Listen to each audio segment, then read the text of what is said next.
আল্লাহর কাছে সবচেয়ে প্রিয় আমল, আল্লাহর কাছে সবচেয়ে পছন্দনীয় কাজ, সবচেয়ে আল্লাহর ভালোবাসার কাজ বান্দার, সেই কাজ, যেই ভালো কাজ, যেই ইবাদত, যে আমল বান্দা নিয়মিত করে, পরিমাণে সেটা অল্প হলেও হোক, পরিমাণে অল্প কিন্তু করে নিয়মিত, আল্লাহর কাছে আমলটা বেশি প্রিয় সেই আমলের তুলনায় যে আমল একসাথে অনেক করা হয় কিন্তু পরে আর করার কোনো খবর নেই।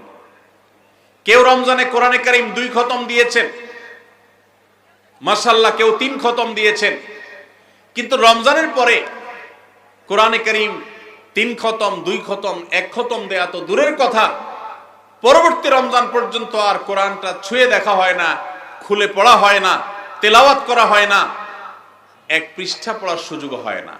তাহলে এই 3 খতম 2 খতমের চাইতে রমজানে কেউ যদি 1 খতম কোরআন দেন অথবা তার চাইতে কমও কোরআন তেলাওয়াত করেন, কিন্তু রমজানের পরে সেই কোরআন দিনে হয়তো 2-5 পারা পড়তে পারেন না, কিন্তু 1 পৃষ্ঠা হইলেও পড়েন, 2 পৃষ্ঠা হইলেও পড়েন, তার দৈনন্দিন রুটিনের মধ্যে কোরআন তেলাওয়াত থাকেই থাকে। আল্লাহর কাছে ওই 3 খতম দেওয়া কোরআন তেলাওয়াতকারীর চাইতে মাত্র 10 পারা কোরআন তেলাওয়াত করেছেন যিনি রমজানে, কিন্তু রমজানের পরেও সেটাকে ধরে রেখেছেন, পরিমাণে অল্প হলেও আল্লাহর কাছে এই দ্বিতীয় ব্যক্তি অনেক বেশি শ্রেয় এবং প্রিয়।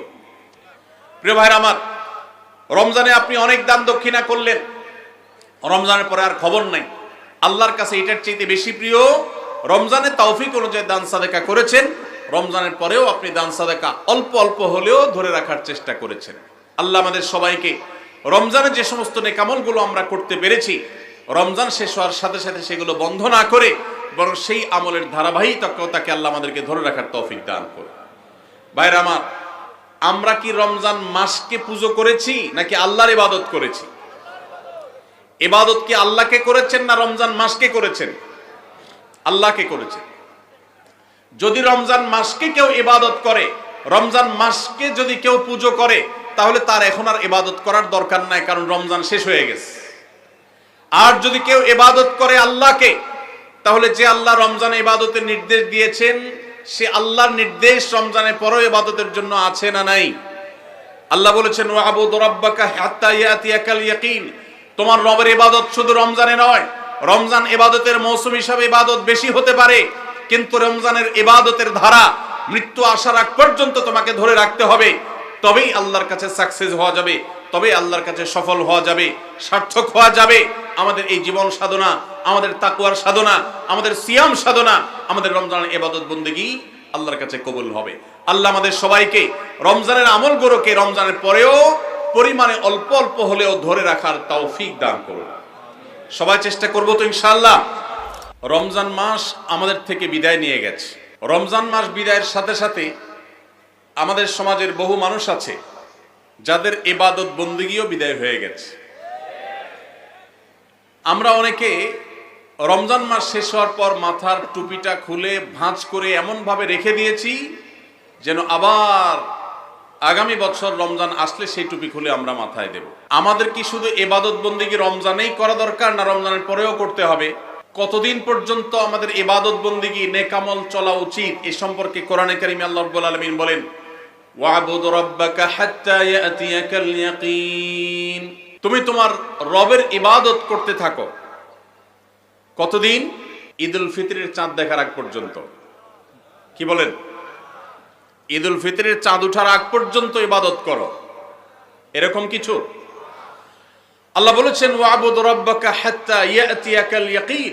তোমার মৃত্যু আসার আগ পর্যন্ত তোমার রবের ইবাদত তুমি কন্টিনিউ করতে থাকো, নিয়মিত করতে থাকো, ইবাদতের ধারাকে অব্যাহত রাখো, ইবাদত থামাবে না মৃত্যু আসার আগ পর্যন্ত। ইবাদত কতদিন চলবে? মৃত্যু আসার আগ পর্যন্ত। আমরা যারা রমজানের মৌসুমী মুসল্লি হয়েছি, রমজানের পরে আর মসজিদের দিকে আমাদেরকে আসতে দেখা যায় না। আমরা যারা রমজানে দান সাদেকা করেছি, রমজানের পরে আর আমাদের দান সাদেকা করতে দেখা যায় না। আমরা যারা রমজানে কোরআন তেলাওয়াত করেছি, তারাবির নামাজে কোরআন শ্রবণ করেছি, শুনেছি, রমজান চলে যাওয়ার পরে কোরআন আর ছুঁয়ে দেখা, স্পর্শ করার তৌফিক সুযোগ আমাদের যাদের হয় না, প্রিয় ভাইরা আমার, আমাদের জন্য অত্যন্ত ভয়াবহ একটা বার্তা আছে। সে বার্তা কি? আল্লাহ রাব্বুল আলামিন কোরআনে হাকিমে ইরশাদ করেছেন তিনি কার আমল ইবাদত কবুল করেন। আমরা যারা রমজানে প্রত্যেকে যার যার সাধ্য অনুযায়ী কম বেশি ভালো কাজ করার চেষ্টা করেছি, রমজানে রোজা রেখেছি, তারাবির নামাজ পড়েছি, কোরআন তেলাওয়াত করেছি, কোরআন তেলাওয়াত শুনেছি, দান সাদাকা করেছি, তাসবিহ তাহলিল করেছি, দোয়া করেছি, রোনাজারি করার চেষ্টা করেছি, যতটুকু তৌফিক হয়েছে ভালো কাজ করার চেষ্টা করেছি।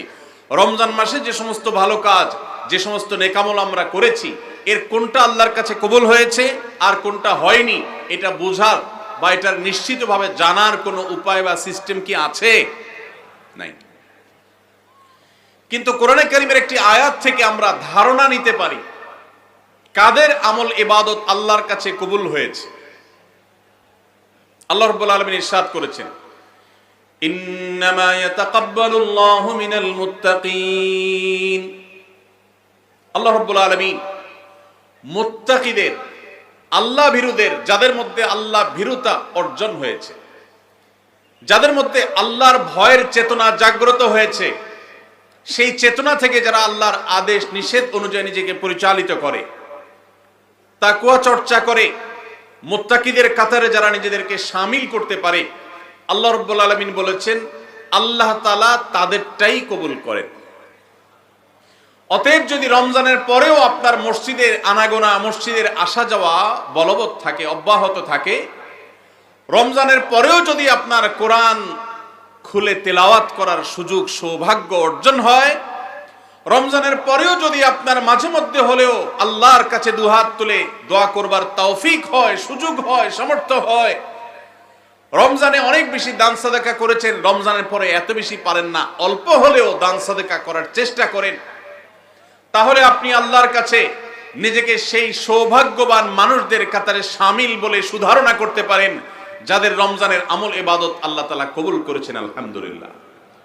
প্রিয় ভাইরা, আমাদের আমল ইবাদত কবুল হয়েছে কিনা এটা বুঝার সবচেয়ে বড় মাধ্যম হলো এটি, রমজানের পরেও যদি আমি রমজানের আমল ইবাদতের ধারাকে ধরে রাখতে পারি, অব্যাহত রাখতে পারি, সে আমলগুলো পরিমাণে ভলিউমে সেরকম করতে না পারলেও অল্প অল্প করে হলেও যদি রমজানের পরে সেগুলোকে আমরা ধরে রাখতে পারি, এখনো মসজিদে যাওয়া আসা থাকে, কোরআনের সাথে সম্পর্ক থাকে, অন্যান্য নেকামলগুলো যদি অল্প অল্প করেও করতে পারি, তাহলে এর মানে হলো এটা আলামত আল্লাহ তাআলা আমার রমজানের ইবাদত কবুল করেছেন, আমাকে মুত্তাকিদের কাতারে শামিল করেছেন।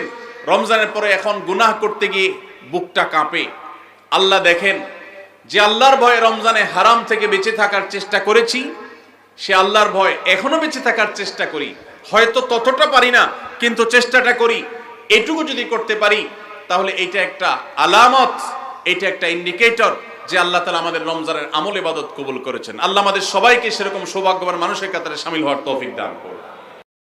আস-সুন্নাহ ফাউন্ডেশন, উম্মার স্বার্থে সুন্নাহর সাথে।